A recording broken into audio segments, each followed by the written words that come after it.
That looks amazing.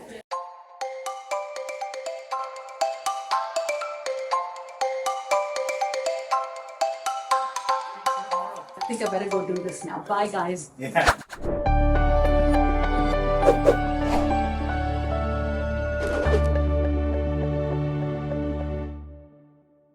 Welcome to the first episode of Wimwian Trailblazers. As the first guest of the series, we have our 1975 batch alum, an Iron Lady, Mrs. Chandrika Krishnamurthy Tandon.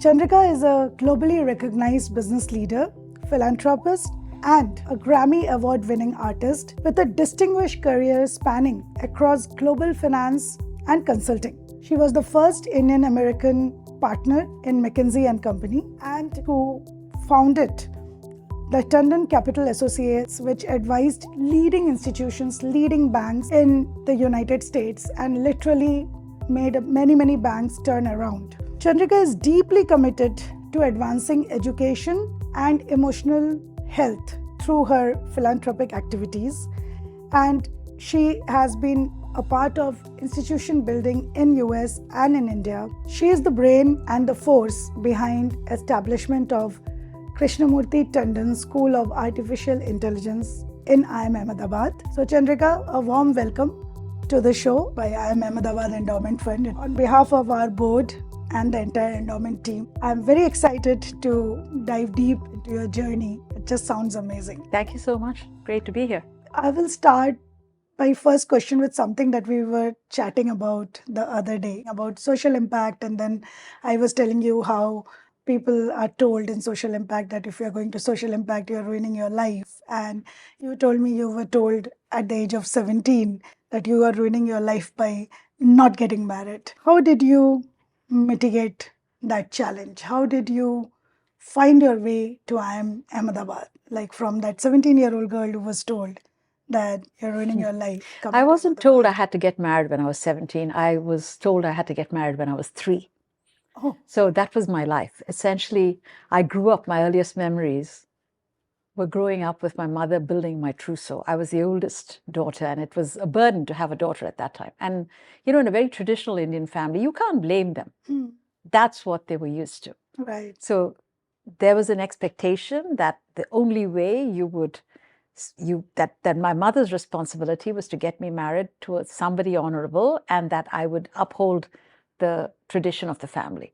So I was groomed for that on the one hand, and on the other hand, I was reading the 37 plays of Shakespeare, memorizing hundreds of poems, and I had a whole world open to me, even though I never left my home. I was within a few block radius, my school and my home. But, you know, I had a dream, and that dream was unstoppable. I had a dream to go to Madras Christian College, and my mother didn't want me to go there. But I went on a hunger strike. So my nun came from my convent school to beg my mother to send me to Madras Christian. And once I went to Madras Christian, because I taught the school, I got into IIM Ahmedabad because I hadn't even heard of IIMA. And my professor told me I should apply, and I got in. And again, she wouldn't let me go. And again, I went on my second hunger strike. By then, I had perfected the technique. So this was how I managed to break out. And once I broke out of the confines of what was expected of me, then I was on my way. Right. But look, each one has to find their own way to break out. Some of us were lucky enough, but there was also a scenario that some of us couldn't. And I think we can't blame the Indian traditional system, because people have expected certain roles for women and certain roles for men. And all my life, my mother wanted a boy. And that's really that's what they expected. But interestingly enough, you know, as a girl, my mother just died 2 weeks ago, and I've been deeply engaged in taking care of her. So it's they want a boy to take care of them. Right. That is what the thought process was. It's unfortunate that it still persists in some families, but I think it's only getting better by the day. So there's a silver lining that we can see. Our generation and your generation, all of us will do better. So it's less about attacking the old system. It's just that, we've learned and we know and we move on into a different era. Yeah, you came to IIMA, like it was like that time, like the business school. Even now, it is the business school of India, like the best, Yeah. right? And how did being in IIMA shape your early confidence and your worldview, right? What was it like being in IIMA? I'd have to say two things. One is, until then, I'd always been top of my class.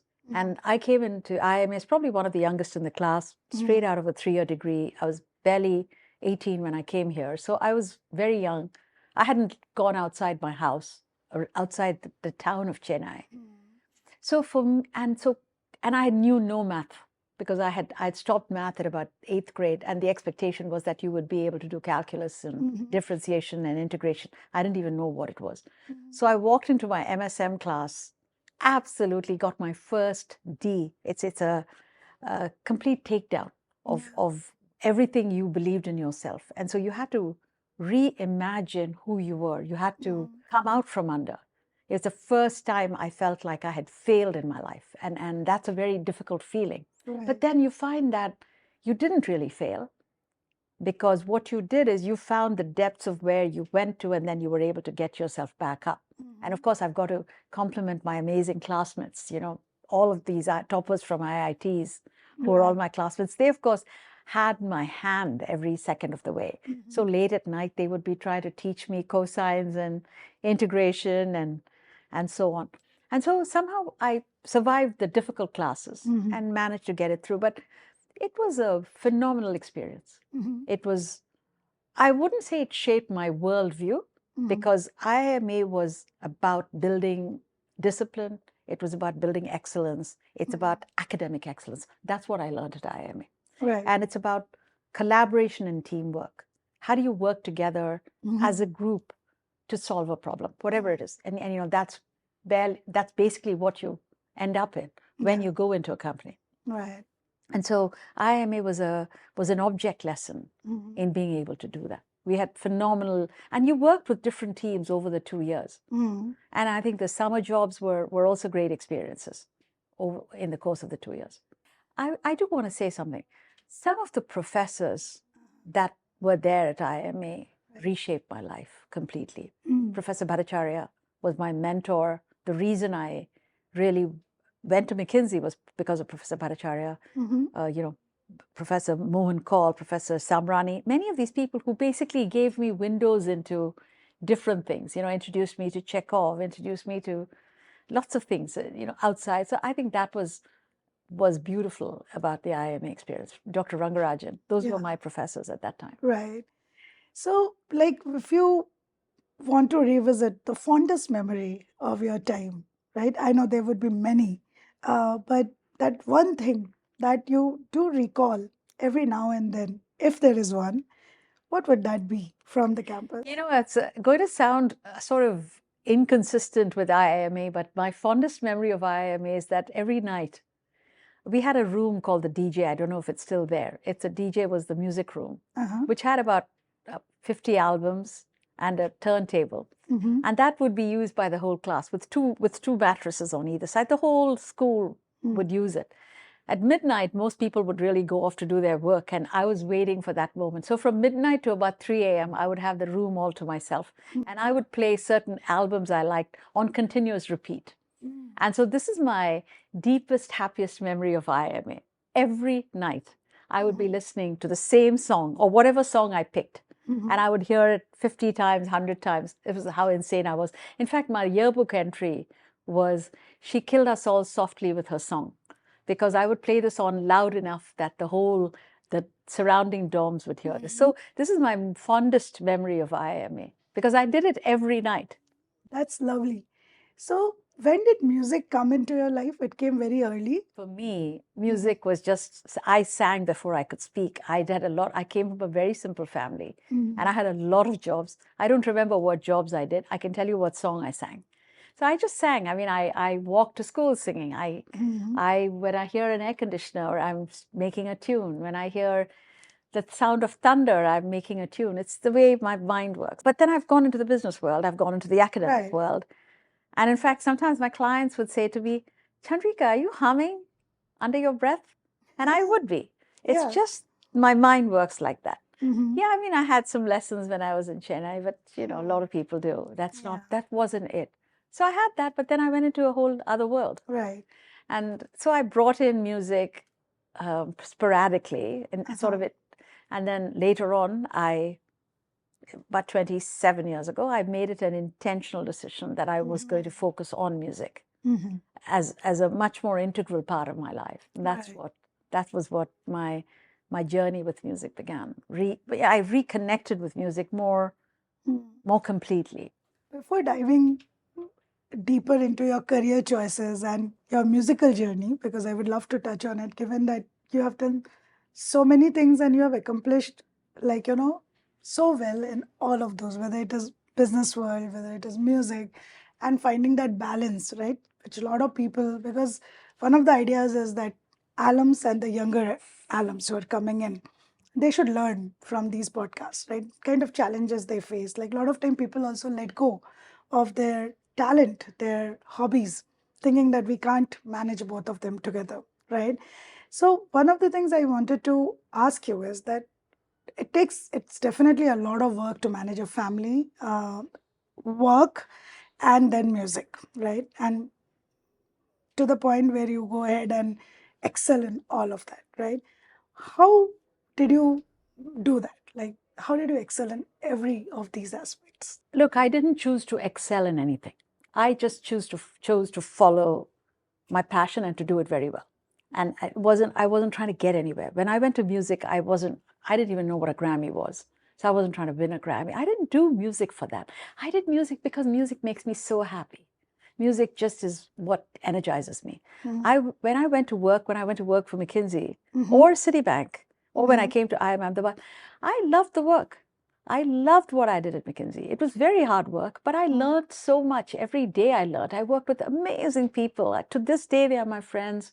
I mean, I'm still engaged with the firm. We've been engaged with the firm for so many years, even after I left. And some of the finest minds and the finest people. And I understood the concept of impact and client and how does one think about serving another institution. So each time, this wasn't about building excellence for me. It was about doing something with a great deal of passion. And family was very important to me. I have a daughter and I have grandchildren, so she's always been important to me.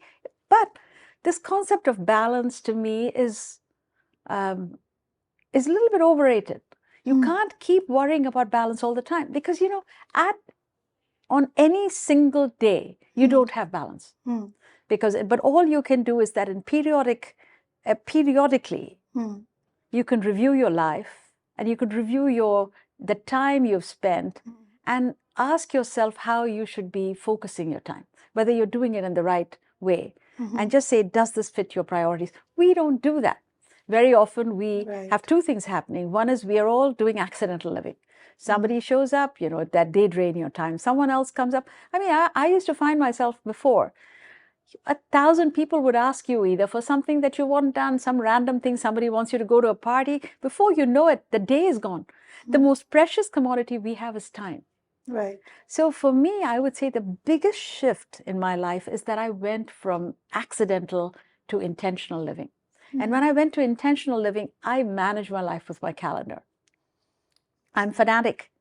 Yep, weeks I go out of balance, but over some reasonable time frame, my balance is pretty intact.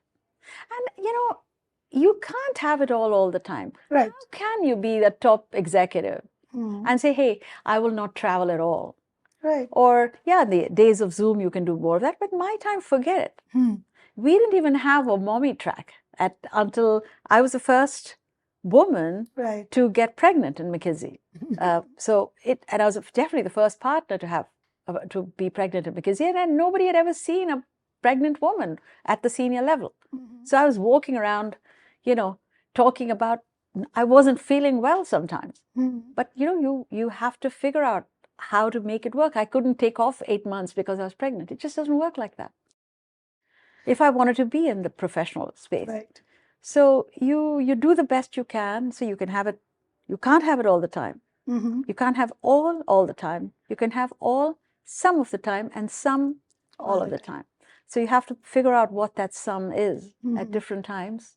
For me, now I have very clear focus about what I want to focus on.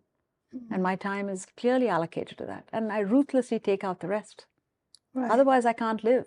Yeah, I think this is where most people fail. Like, so if to the younger alums who are coming in, right, or the alums after you, if you have to give that advice on how to switch to intentional living, right? Like what would be the first few steps? You'd have to start with your own calendar. You know, with CEOs, I do a calendar analysis. When I used to work with a lot of CEOs, I would do a calendar analysis. The CEO would say, oh, I care about this and I care about that. And I'd ask him what his 3 or 4 critical priorities were. Very often, they haven't even thought about that. They'd give you 20 priorities. And the moment somebody gives you 20 priorities, nothing is a priority. So you have to be very clear about what your priorities are. That's a process. That's a process. The areas I would have told you are my priorities 20 years ago or 30 years ago will be very different from what my priorities are now. But you have to be clear about what they are and really work through your mind. Step 1. Step 2 is you have to adjust your calendar. So the CEO, I would say to him, let's do a calendar analysis for the last 6 months. The calendar will have nothing to do with what he says his priorities are. The calendar would be random events, and you go open a ribbon cut here, you do that, you do this. By the time you know it, you've played your ceremonial role doing whatever it is, or being a friend, or being or feeling good about you like to play golf. You're doing all of these things, and before you know it, it bears very little relationship to your priorities. And I think that to me is the essence of intentional living. You align your outer aspirations with your calendar. Step 1. And I'd say the second part of intentional living, and this gets to the balance question, is we have to get control of our minds, because we can get stressed out. And then I can tell you, in my early years, a lot of my unproductive time was spent worrying about some nonsense, which is never going to happen. But I definitely wasted a lot of time. Oh, did I do this right? Did somebody think the right thing? Oh, how did I offend them? And then your productivity is not at 100. Your productivity has been taken down by some factor of 60, 70, 80. Sometimes, and if you imagine that you were able to free up that whole mind, you've improved your productivity times 5 sometimes. Yeah. And I think this is, to me, my biggest lesson, this Grand Central Station crisscrossing of thoughts in your head. If you can get rid of it, get rid of that. And that is not difficult to do, but it's a practice. It's a practice, yeah. And so to me, if I were to give 2 pieces of advice, would be align your inner and your outer, your calendar with your priorities, and get your mind under control and lose all this unproductive time. And then you're sailing. I mean, I work 20 hours a day sometimes, 18 hours a day, but it's so joyful. I bound out of bed because I'm very aligned. If I died right now, I would have 0 regrets. 0 regrets. And I think that's really what ultimately I would wish I'd been able to say. I wasn't able to say that 30 years ago. And that's profound. Are there any particular spiritual practices that people should look up? Means I'm using the word spiritual very carefully, because everyone, I know, each to their own. But is there something that has really helped you in terms of practicing? See, for me, music was my lead-in to both meditation. And once I got into meditation, which was a very, very big, deep, profound practice in my life, I started really with music and holding a note and then finding myself, because one of my teachers made me hold a single note for hours. Because so once you start to do that, you find you dissolve and you attain a transcendence which you never imagined possible, because you have to get that note and you're so one-pointed about the note that you dissolve. Once you get to that point and you understand that possibility, then you don't need anyone to tell you. You just search for that experience again. And I searched for it because it was so beautiful, so profound, and it was such a release. And nobody could have told me that this was what was possible. Then I got into deeper and deeper practices of meditation. I've been a long-term practitioner now. And it started out with a few minutes a day, and then it moved on to an hour a day, 2 hours a day. Now And then I went to multiple retreats, 10-day retreats, intense, where you give up your phone, you give up your Kindle, you give up everything. And I think 4 things happen when you go into this deep space, you know. One is you develop this utter sense of calmness. Your stress is not, you don't become your stress, you and your stress are separated. And then you're able to look at the situation, you know, crap happens in all our lives. I mean, to say, oh, we have this perfect life, no one has a perfect life. Yeah. But your response to that life just changes. So you observe it and say, yeah, things didn't go so well today, or things went well today. You're not too up or too down. You're calmer. Number 2, you get an basic sort of an excess of clarity, I would say, because all this clutter has gone away and your clarity is so beautifully formed. You get answers before you've even asked the questions. And the third thing I'd say, I'm in the C range here, but it's you develop your creativity. I mean, when I went for a 10-day retreat is when I composed my oratorio, which is with 249 musicians, 279 musicians that I recorded. Was pretty much the whole oratorio composed itself during a 10-day retreat. And finally, which I think is where your life changes, the deeper and deeper, it doesn't happen overnight, it's taken me years, by the way, is you deepen your compassion. You deepen compassion for yourself, and you deepen compassion for everybody around you. Because we are all so hard on ourselves. You know, I'd wear this, and particularly coming from a place like IIMA and being top accomplished people that we all are, you're always trying to do better, and you keep wearing, I'm a perfectionist. But what does that mean? You're always going to be better. I'm not good enough. I want to go further. I want to get there. I want to go there.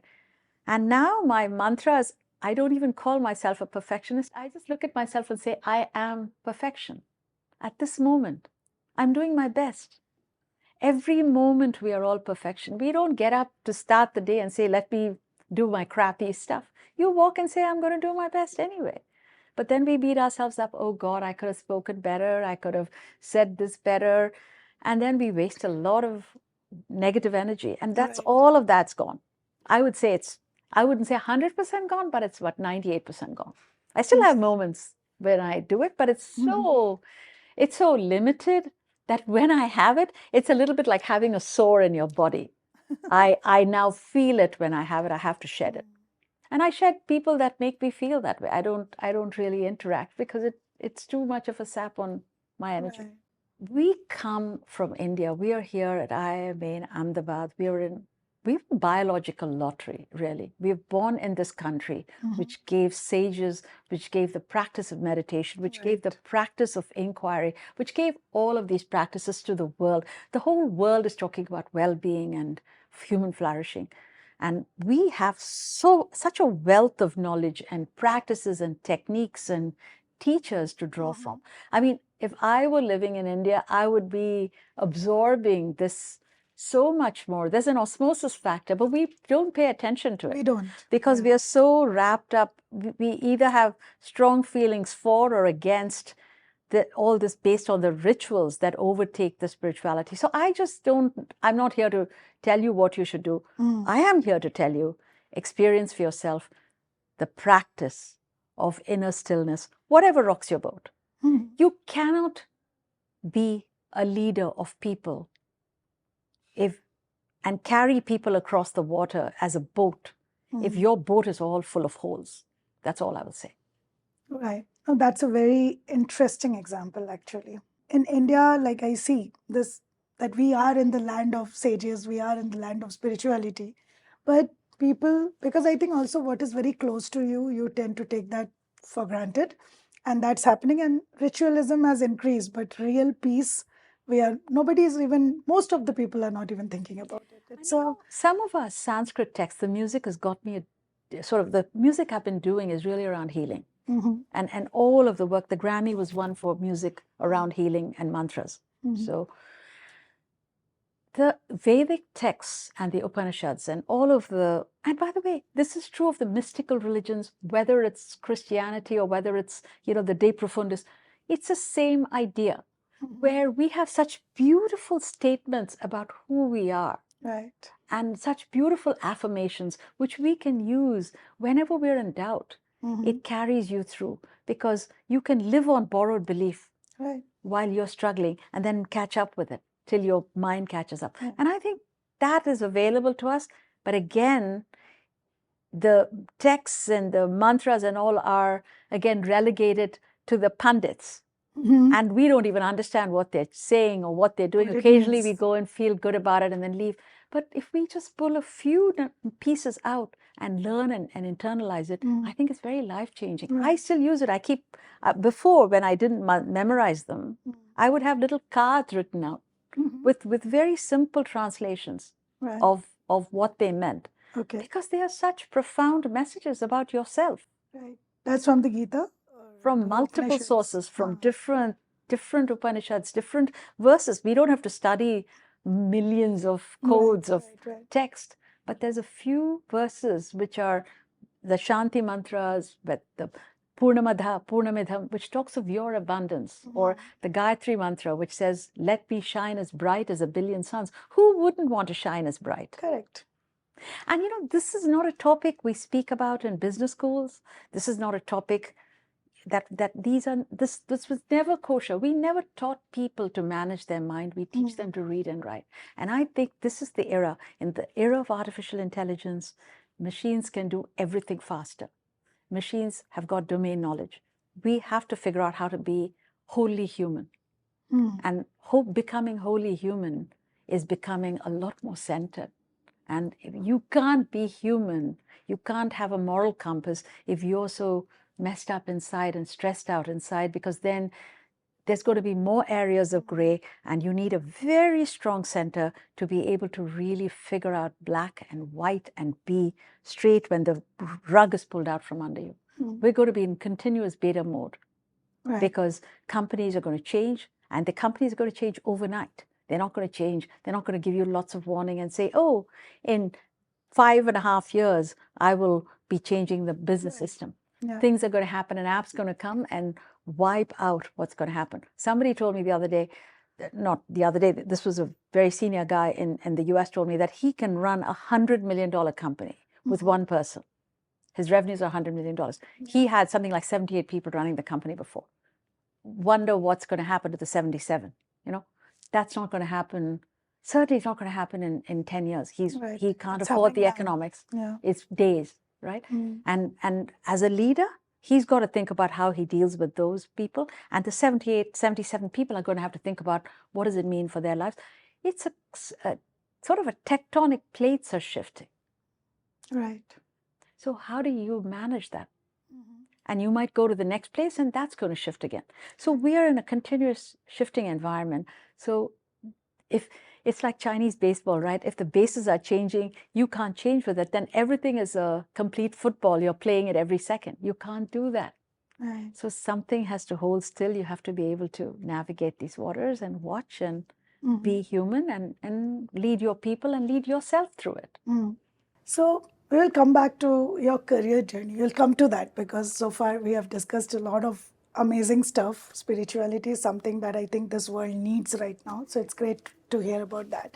But is it true that when you started at Citibank, that was during a very turbulent time? Like it was like a war was on and a lot was happening in the world? Yeah, that was a long time ago, but Citibank sends you to Beirut.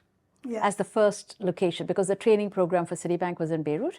And this was in 1975, and Beirut was in the middle of the worst civil war. And it was an insane time because, we see these graphic pictures of Gaza and all of that on television now, and all the war that's going on. Beirut was exactly like that. So I was there in the middle of that war. But, it was straight out of IIM Ahmedabad. I think it was the second flight I took was the Air India flight to Beirut.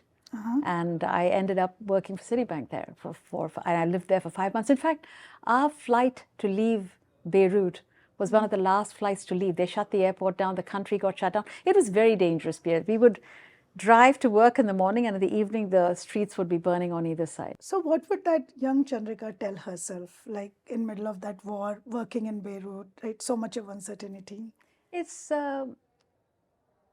There was a complete fearlessness to everything. You didn't see what the problems were. You just had the sense of invincibility, that you could just conquer anything. You didn't see boundaries. In fact, that's been the story of my life for a long time.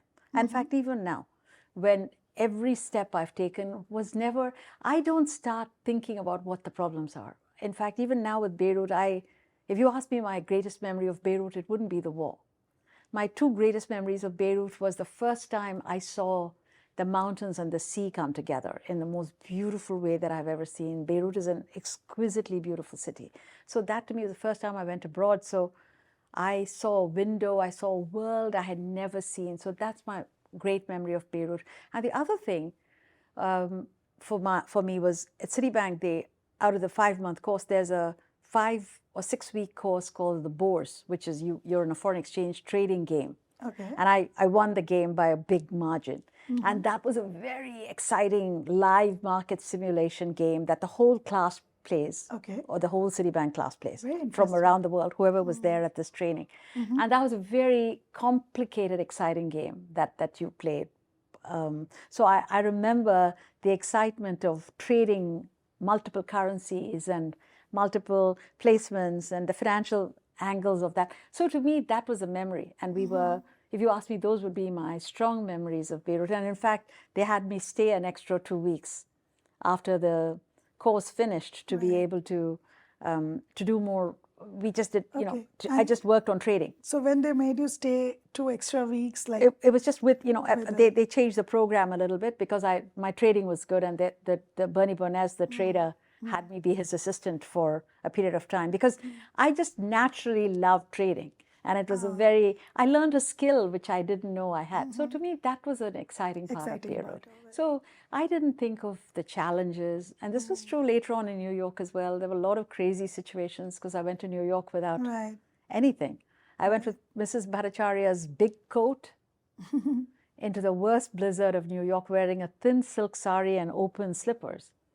That was, and McKinsey had for some reason messed up my hotel room. So I walked in to New York with no hotel and 2 big suitcases, and I was walking in the middle of Park Avenue in the middle of the night with no hotel. So, these things happen to you, and you somehow don't think, oh my God, the end of the world is near. You don't say, oh God, I'm so stressed. You somehow happily walk around Park Avenue. You look at the street. Now I'd be terrified to do that because I'd say I'd have gotten mugged. Somebody would have stolen my suitcase. I looked like such a naive person there. But that time, it wasn't any of that. It was just a sense of, I can do it. Wow. That's very interesting because if I think of multiple other stories that I've heard of people like in Beirut at that time, and it's all hearsay, people talk about the war again and again and again. I'm sure there would be. So I think it's your unique ability of keeping what was the best in mind and not letting what was bad bother you. I think it's also an ability, personal ability. Well, and I think it's something over a period of time you also train yourself to do, which is if you start, and I see this in many brainstorming sessions that I do with different CEOs, different clients, when the management team starts, we ask them to blue sky, and then they start with all the problems. And then you just say, don't start with the barriers. Let us really imagine the art of the possible without boundaries. And then and I think this is the biggest lesson I would tell everybody, and it's some message I'd like to give to people who are listening to this. Think very hard about where you're going towards. Don't think about where you're coming from. Right. Because if you start with where you're coming from, the stresses will come. You say, oh, this doesn't work, I'm stressed, I don't think this works. You don't start there. The reason I left McKinsey was not because I was unhappy at McKinsey. I loved my work at McKinsey. I was having a fantastic career, but I had a dream. I had a dream about reshaping the banking industry in a certain way. And I was going to create multiple value. I was going to buy these institutions. I was going to invest in them. And I knew I could change the economics. This was my dream. Right. So at that moment, once my dream was so vivid, there was no stopping me. I didn't care what the barriers was. I put my entire savings. I left my most spectacular career at McKinsey, and I went in. Of course, for the first 11 months, I had no deals. I had a bunch of people that I was bleeding money, and I was almost down to being bankrupt at the end of 11 months. Wow. But you know, my dream was still so strong. I didn't pack up at the first problem. I was going to try to make it. I had a window. I said, my money will run for 1 year. I had a young child, and my husband was just starting his fund. So we were the most precarious family at that time. And if my deal hadn't worked out, I wouldn't have had health insurance, or I would have had 6 months more of health insurance because it gives you COBRA. So I'd have had 6 months more of health insurance. I would have depleted all my savings that I had worked from the beginning, including my retirement savings. That's what I invested in my company to start. I believed in it so much because I've never borrowed in my life. But this was what my dream was. So once you have a dream, you have the barriers, you don't see boundaries. I don't see boundaries. Then they'll come up. But then you find creative ways to solve them, whether it's a hunger strike when you're little or whether it's something else later on in life. So I would really love to hear more about your entrepreneurial journey when you started on your own. But before that, would like to know more about the first Indian American lady partner in McKinsey, right? And starting, how was that journey? What I understand is you remember the good, like all the good things that happened. So what were the key, things that you still remember fondly, and what were the challenges which you found hard to mitigate? It was a very different journey. To start with, McKinsey had never hired anyone with my background. I was the first person they'd hired straight out of India into New York. And the difference was that when most people come to work in American business, they come straight after having done a PhD or having done a master's degree in the US. So they've had a 2 to 3 year runway in the academic institutions. And academic institutions are very forgiving, very loving. You can hang around in jeans, you can wear whatever it is. People dress badly, you've learned nothing. But you begin to understand how America works a little bit with the safety net of the academic, with your professors, your classmates, you never leave your campus. It's a different. I walked in, I didn't know to drive. I walked in, I was in a sari, I didn't have the right clothes. I spoke funny compared to my American counterparts because I was fast, I had a different accent. Right. Everything was different. And there were no women ever in any senior position. In fact, there were hardly any women at my level. Even at my level in my class, there was probably another woman, one other, no one else. In the New York office, or maybe 2, I don't. But it was very small few. number. The number was. And so that was who I was. So I go in there, everything was new. I had to arrive there. I had to drive. Within 3 days, I had to drive. Wow. And so I'd had a Kacha driver's license here, somehow paid from India. And I'd never driven a car. So I went and I did hours and hours and hours of driving lessons over 3 days to improve my driving. And then I had to figure out how to drive to my client, which was an hour and a half away. And then I had to learn everything. I had to learn how to speak. And people would ask me random questions like, what about red dots? India wasn't hot then. This is 50 years ago. Yes, Nobody had been to India. Nobody knew about India. Google didn't exist. People didn't have cell phones. India wasn't the software. Y2K brought India up. Nobody cared. They were almost like they would ask, do cows, the middle of a big client meeting, here I'm representing McKinsey, people would say, do cows really cross the street when you're in a car? Or, why is your hair so black? These were the random questions people would ask. Now they'd be called microaggressions or whatever it is. Right. And I had to think very hard to say, why are people doing this? Then I realized I have no common ground with any of them. I don't know baseball. I didn't understand any of these customs. So I decided to learn America 1 day at a time, 1 hour at a time. I became an expert in America. I just decided to understand why my clients were doing this. And then I'd ask them questions. I'd say, okay, we use coconut oil. What do you use? So suddenly it became a conversation, a finding common ground in different ways. And I think this was my important journey in America. And I didn't know how to dress.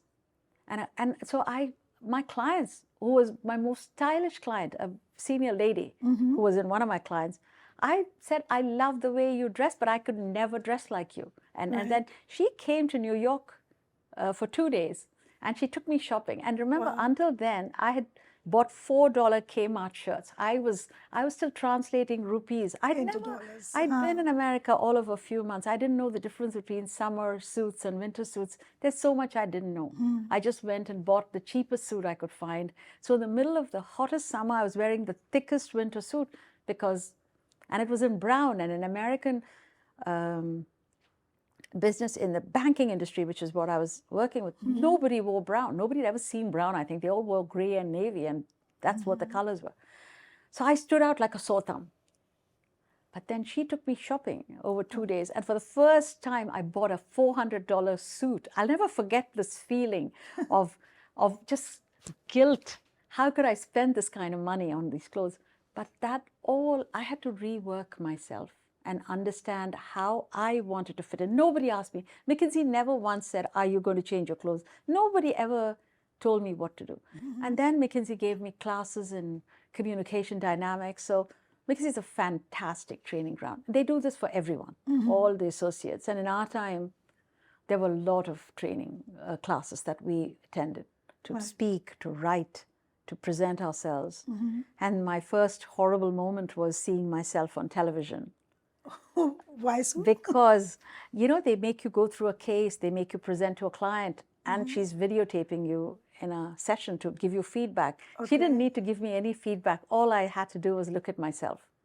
And then you basically see how you shake your hands the wrong way and how you interrupt yourself and all the communication mistakes we make. This was many, many years ago. So then you start to develop your own awareness of yourself.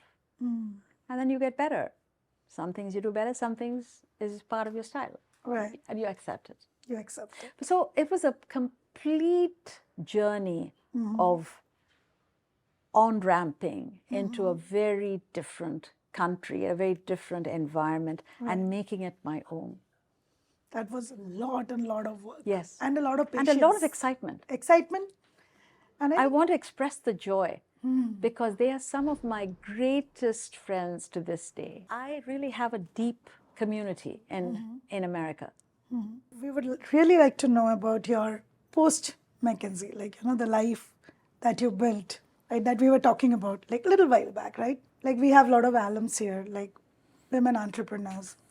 I'm so glad that the country now, which it was not the case even when I graduated 20 years back, but now it is, that people are talking about this fact that women entrepreneurs, they need a little bit more support, structure, these things, because given the society that we live in this country, there are biases. And a lot of times I see women entrepreneurs backing off. So it's not only about women entrepreneurs, it's about people in general. Women have it a little bit more because sometimes we tend to be more emotional than others, but people let your own boundaries stop yourself. And I think that's something we're going to have to work out. Look, you can spend a whole lifetime talking about all the problems you have and all the boundaries you have and how somebody didn't let you do this and somebody didn't let you do that. If I used any of those yardsticks, I have no business being here. I mean, I would have been married and been probably dead by now because I would have been so out of my comfort zone and out of what I was meant to do. So it's a choice we all have. And that's why I say no amount of policies and so on can replace your own confidence in yourself. Right. But having said that, are there some real boundaries? Yes. Sometimes you have childcare issues, you've got unsupportive husbands, you have unsupportive families. That is something you have to deal with one step at a time. Sometimes you can break it and walk away. Some women are not able to because for whatever reason, they feel that the choices they have to make are not worth it. But that's got to be a conscious choice as opposed to an unconscious choice. And then don't blame someone else. Right. If you decide you're going to stay in a very unsupportive family and put up with it, you've made that choice. Then don't blame it on the system. Right. And the other thing is some women I know, and look, this is a longer topic because, I've dealt with this for many, many years with lots of women. We did an entire program at Stern called Pathways where we had women that were in business in top investment banks that went off the career track, for exactly some of these reasons. So this is not an Indian system. It's in America, we have it 20 times worse because we don't have the family support structures. Right. We have zero support structures, and childcare is very expensive. Right. And you don't want to leave your child with random people. And so I just think this is a universal issue in two-person families, two-person working families. So I think this is another exploratory topic for another time. Yeah. Yeah. I would like to dive deep in your entrepreneurial journey, right? Like setting up like Tandon Capital Associates, scaling it, taking it to the level you took it, right? So the journey, how it was. It was a complicated journey. I mean, but it was a very exciting journey because I had a dream. And my dream was that I had this methodology and this whole approach where I knew I could change the economics of any financial institution to a dramatic level. So I could change the economics by 30%. I mean, I could change the cost structure, the revenue structure, the whole way they operated, because the whole financial services industry was coming off a very, very big amount of regulation. So they were moving into deregulation. So the Act Glass-Steagall had fallen. So there was a huge opportunity. And I had done 3 studies at McKinsey in different ways. And there were spectacular successes. By now, there was a formula. I went to McKinsey and said, let's do this. I was way ahead of my time. McKinsey wasn't interested. This wasn't something we could do. So I just said, I want to basically invest in these institutions because there is a huge change going on in the industry. And we've got to play in this. So then I said, I wanted to go and do that for myself. They tried to dissuade me. They said, no, why would you? You've got such a great career here. But my idea was so big for me that I owed it to myself to explore it. Long story short, we did the first bank, which the stock was $1.05. Everybody thought this bank was going to fail. It was every academic had written because their non-performing assets were over 11%. It was going to fail. And then I went into the CEO and I spent the next 9 months and the bank, we fixed it, turned it around, every part of that institution. And 4 years later, the bank was sold for $61 at a spectacular return for the shareholders. Wow. Now, this became the pattern of what I did in my firm. And I had phantom returns on, I invested in the success. So I made a deal that even if I had no success, if I didn't do it, they don't even have to pay me because I was so confident about what we could do. And that became my company. And then after a while, when I got into my whole crisis of spirit, I changed my sort of path. At one point, I was a disclosable event for the SEC. Whenever the bank hired me or worked with me, they had to disclose it to the SEC because the stock price would go up by many points when I was hired. And people would call my office at random times to find out, oh, I'm so-and-so. We just want to know that we were expecting Chandrika on this flight, just to find out which town I was flying to, just so they could see which bank might be talking to me or whatever. So it was that big at one point. And so I created billions of dollars of market cap for many institutions. And it had its moments. It was a complicated life, very intense because I was traveling all over the world. And restructuring companies, they came in 2 forms. One were companies that were failing, and then companies which were more of the category, and then companies that were trying to be excellent. Okay. And it's very high pressure. Right. Because so much is happening. It's very real time. And I worked with the people. So those were I never saw daylight. I worked hard at McKinsey. I almost killed myself doing this. This was many years of very difficult work. I mean, the economics were fantastic, but it was very hard work. And I also learned a lot about myself. All my weaknesses were glaringly obvious.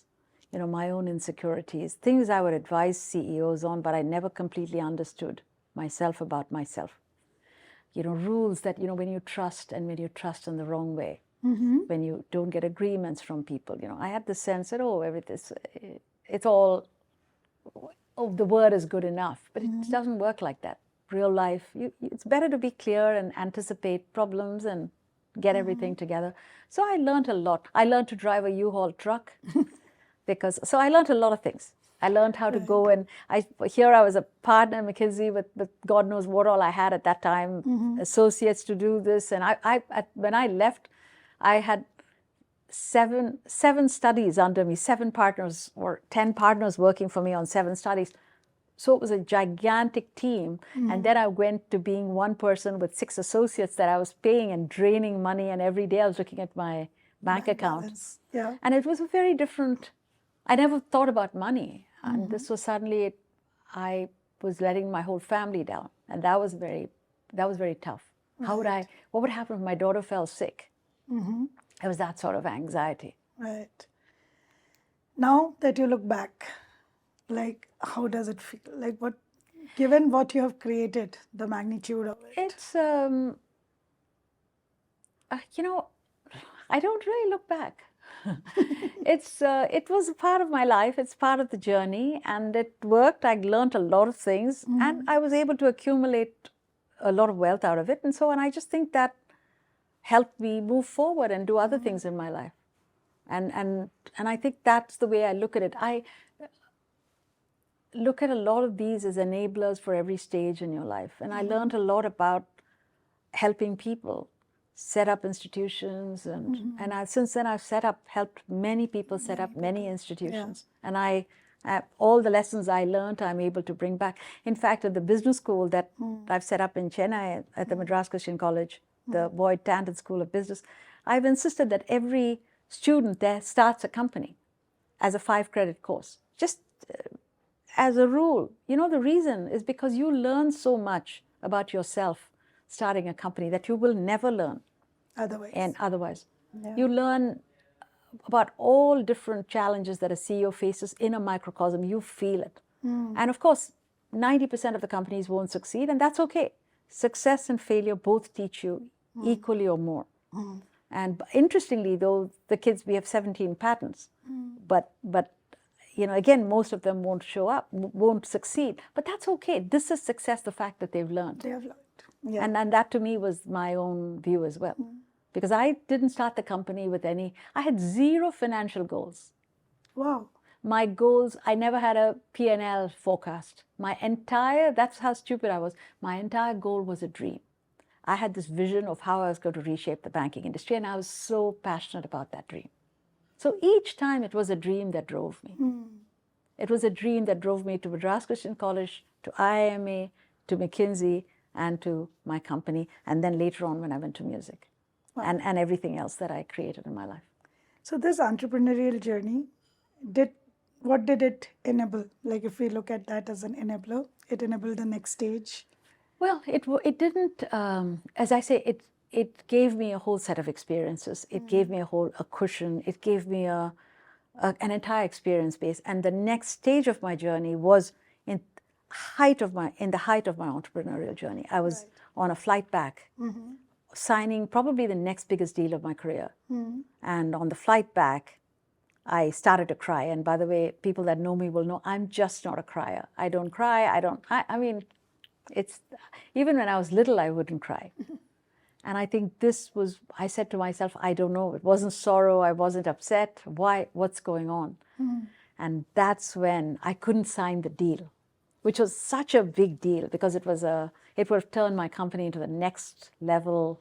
It was a very mega institution, mega deal. I'd almost committed to it. Flew back. I was the only person sitting in the first class cabin, and I cried. I was reading Autobiography of a Yogi, and I cried the entire flight. And I don't know why. And I started to ask myself, what is my life? What am I doing? I'll make more money. I'll have more fame, and more and more. And when does it stop? What is enough? And that's the question that we just spoke about. If I died today, would I have regrets? Would I have thought I should have done something else? Where am I going? And it started out small, but then it became like a tsunami. I had to answer these questions. And I called up the client on a Monday, Tuesday, and I said, I can't go through with the deal. And they said, you're crazy, you're mad. You must be kidding us. We're about to do the press release. So that decision to walk away from the deal and rethink my whole life cost me a lot. It was a very complicated decision. It was a very difficult decision to take. And it took me months to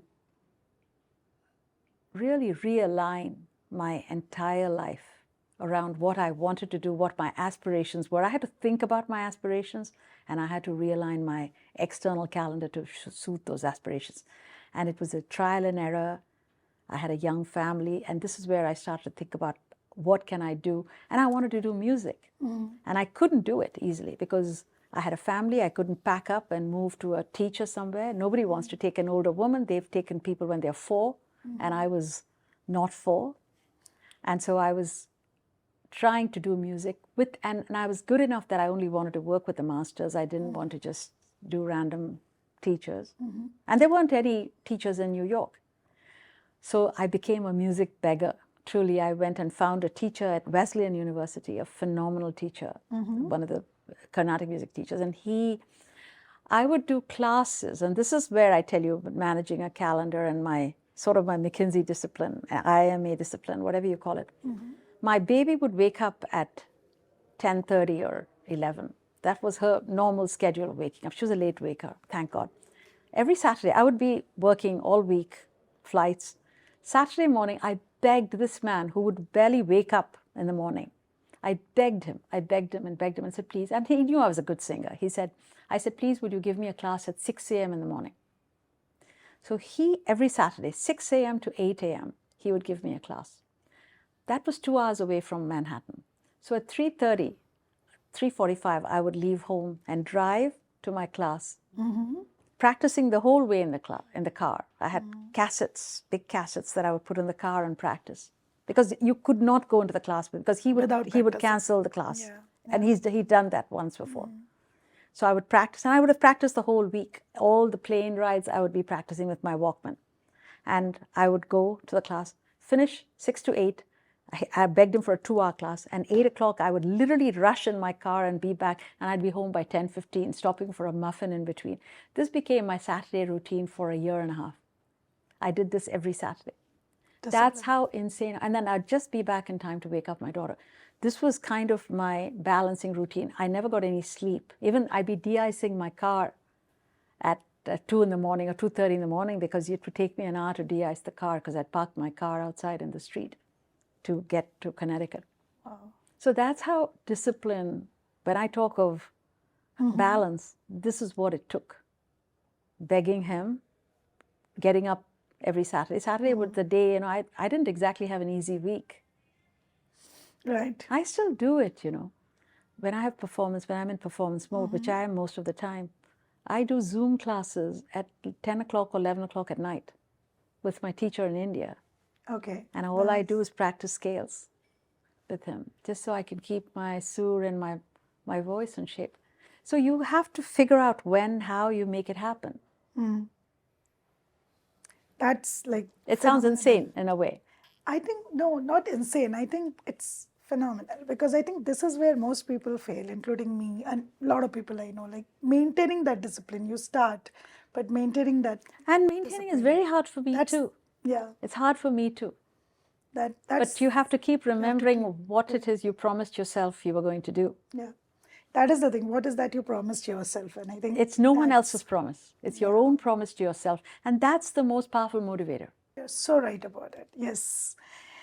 I would move to your, philanthropy part of your journey, right? Like you have done a lot through like the foundation, the Krishnamurthy Tandon Foundation that you have set up. And we will come to the School of AI that you did set up in IIMA, especially the why, right? How we all know it's already out there in the media.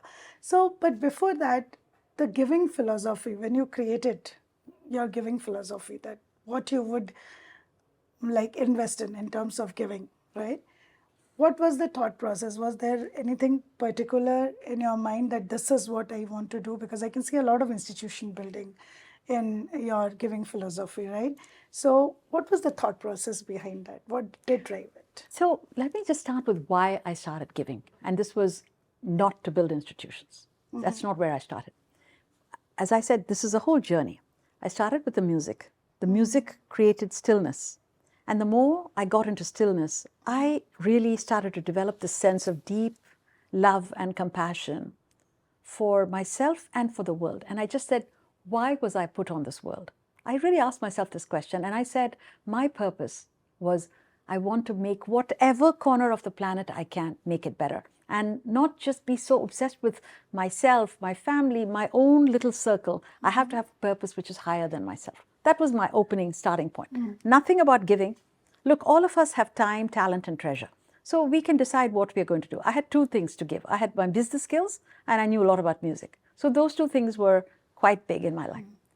What I did is I went to NYU, which was nearby in NYU, because I knew I couldn't travel very far. I wanted to find a way to give. I went there, found a person who knew the dean and people there, and I just went and met them. And I literally asked him, I said, please, would you let me do something at the school? I'll do whatever you want. I'll spend a couple of hours I still had a company to run. I had all the other stuff I was doing. I said, I would just like to, I can be a mentor to your students. I can take people out for lunch periodically. I mean, obviously I'm from the business world, they all know me because I was fairly well known in the banking circles. And in the US, I'm got a big name. So I just said, look, can I do something? And he then, and this wasn't saying, oh, can I write you a check? Can I do this? None of this. Can I please give myself? I didn't want to go serve in a soup kitchen because that was not connected to my skills. I would have done that if I hadn't found anything else. I just promised myself I would do a random act of kindness every single day that wasn't about me. This was just my simple promise to myself. That was it. That's how it started. But I tell you, when you start on a journey that's supposed to be what you're going to be doing, the universe just works with you. And that's what happened. The dean then came back and said, wow, we want you to be our distinguished executive in residence at the Stern School. So I said, fine. I said, what is it that you're expecting? He said, here's an office and we would like you to come a couple of hours a week, 2-3 hours a week. And we've got so many projects, so many things. Just help me out here. I need help. And they were trying to move Stern to a top school. This is 26 years ago, 1999. I started first 3 hours. Next thing I knew, I was there 3 days a week. I was there just working nonstop. I was teaching classes. I was doing thousands of sessions with cohorts with all the MBA students, different levels. And of course, the dean had me. Every Friday, he and we were creating all different ideas for how do you make the school better. And we brought the school in, I brought many placement. I mean, I was in every part of the school. And of course, I really get into it. It was very interesting for me to go in and be in this business school. And then we did a global strategy project. We did a strategy project for the school. So by then, I was deeply entrenched. I was almost one of the faculty. I was co-teaching classes with a couple of the faculty on change and a lot of stuff. While this was going on, then he invited me to join the board. And I had anyway, on my own, decided to do a gift to Stern because I wanted to help women this is a project I was telling you about. Right. All the women that had trouble once they got off the working things because they were top finance professionals and for 10 years they were washing diapers and they didn't know how to come back to the workforce. So we created a whole re-entry program for women coming back. So that's how the first gift happened to NYU. Because I didn't go to NYU, I had nothing to do with NYU. I just was a servant there. I literally was a servant leader. I did lots of interesting things and I just kept working. That was about 3 or 4 years. And I had no position other than that distinguished executive in residence, so I met people. And I would ask questions because I would be part of the faculty lunches. I would interrogate them about their research. So I knew everything that was going on in finance and marketing and in valuation and in economics. My next roommate was a Nobel Prize winner in economics. So the people were all over the place. It was just fantastic. So for me, I was in college in the best way because I was more mature. I was more interested. Then of course, the president of NYU and the chairman of the board, who also I knew from a previous avatar in the banking industry, they invited me to join the board of NYU. Then the next is history. It was no stopping me because I had many big roles. I continue to have them. And I went on the board of the various schools, the medical school. I was vice chairman of the board of trustees. And I formed many things. The engineering school came about because we had just acquired the engineering school, which was a Brooklyn Polytechnic, a very different school. And I was, as part of my job as a trustee, I decided to get to know NYU in all it's a very large, it's the largest private university. It had about 18 schools, So I would spend time in every school. And I got very interested in the engineering school. It's a very large school, a very different school. And then I realized something. This was the most complicated sort of the student body. Very poor kids, people that came first generation kids. But when they graduated, they had the highest salaries after the 4 years.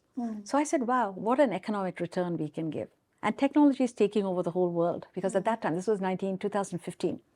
And so we said we should invest in this and really move this forward. We had to move the school forward. And I did that. So I became chair of the board. And over the next several years, that school was ranked 87, and we got that up to the 30s. And so on the business side, I've done a lot, continue to support many, many institutions. There were two goals. The elevated articulation of what the goal was that let's elevate human happiness by economic empowerment through education, particularly STEM, and emotional empowerment through music. So all the music is for healing and emotional empowerment and well-being, and that's my whole focus with music. And economic empowerment is all about education and STEM. And so it's very focused, and that's what I've been doing for the last 20 years now. 20 plus years. And there's so many institutions. Of course, the known ones, we know of NYU Tandon, we know the Madras Christian College, Boyd Tandon School of Business we've set up, of course, IIMA. But I've been involved in giving, when IIMA made me a distinguished alumnus many years ago, I gave a gift to get some of the faculty programs up and running. This was a good way to come back in and do this on a bigger scale. But I think there's a great opportunity. Look, we have a lot to learn from people around us who planted these banyan trees, that we are all sitting in those shades. Right. And all these things we can do, you have time, you have talent, you have treasure, you can't take it with you. You don't know the address you're going to next. So I think the whole goal is to do something useful with it. The only rule I've made is that whatever we give in any of these, all three have to align. The time and the talent and the treasure have to align in some way. So I don't give to random things that I can't get engaged in. Right. I want to be able to at least get it started, get it going. Yeah, get it going. Yeah. So last question, coming to like your alma mater, you're sitting there in IIMA. What made you think about the School of AI in IIMA? I came back for my 50th reunion. Right. And by the way, I have to really compliment and thank my classmates, especially some of them who put a lot of work to making the 50th reunion happen, and a couple that were adamant. I wasn't even going to come to the 50th reunion because, one of the things is that we've not really been as connected to IIMA as we could be. I came here for the Golden Jubilee when the Distinguished Alumnus happened to perform for the Golden Jubilee in 2011. But I've really not been back to the Institute, and there haven't been natural ways to reconnect. So when this came about, I came for just love of my classmates. But when I came here, I thought to myself, all the old feelings came flooding back of this affection you feel and gratitude for this incredible place that did so much. And then I think meeting the endowment office, Vikas, and then Dr. Bhaskar's vision for the school made instant sense to me, because I thought that AI is not a minor disruptor, it's a cataclysmic change. Right. And if we can do it at IIMA with the same excellence that IIMA has in the rest of its programs, we could not just help management leaders, we could really leapfrog this whole thinking, particularly in the translational space. But more importantly, we could bring, IIMA has always been the torchbearer for all the other institutions, and that we could actually leapfrog and bring the other institutions along. So this would be a good thing for India. I mean, I don't live here. I'm not really deeply engaged in Indian management education. But to me, this was my idea of a banyan tree, that it doesn't affect me directly, but if we can do something wonderful, it would be a terrific it would be a terrific privilege. And that's what the genesis of the AI school is. And it's so lovely that you gave the banyan tree example, because that's the logo of the endowment fund right outside. And that was what was the thought of the founding members, like Deep and Ramesh and the I didn't team. know that. So it's that, yeah, you didn't know that. I guessed that, because when you said, I was looking at you and I'm like, no, it is just a coincidence, but I would love to highlight that. See, that's what they were thinking. So I think somewhere it is the IIMA's impact, because all of you are alums. That's the common thread I can see. And some thought process of creating this banyan tree for IIMA, and that's what endowment is doing, and we strive to do so more. So it has been a lovely conversation, Chandrika. I wish we had more time given your journey. There's so many more learnings that we could have taken away, but maybe next time when you come down, we can do a part 2. Thank you so much on behalf of the entire endowment team, our board, Deep, Ramesh, everyone. Thank you so much for taking time out. And it has been just a lovely conversation and so much learning personally for me. And I hope the others, our audience, the alums who watch it, the IIMA network, and everyone, they take away all the learnings. Thank you so much. Thanks so much. I appreciate the time. And it was great. It was great to work with you guys. And it's really a pleasure to be back at IIMA in more ways than one. So thanks for the opportunity. Loved it. Thank you so much for listening to this episode. Please do like, share, and subscribe to our channel.